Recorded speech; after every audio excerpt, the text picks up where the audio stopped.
కవ్విస్తున్న నీ కళ్ళు కైపెక్కించే పోకళ్ళు కాటేస్తే కాదంటానా ఇప్పుడైనా వయసేమైనా సొగసేమైనా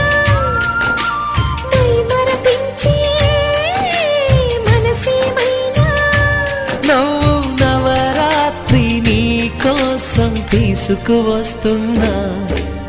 మైనా ఏమైనావే మన్మథ మాసం అయినా ఎంతైనా ఇది మెత్తని మోసం తీయనైన తీరిక తీర్చమంది కోరిక నీకు తోడు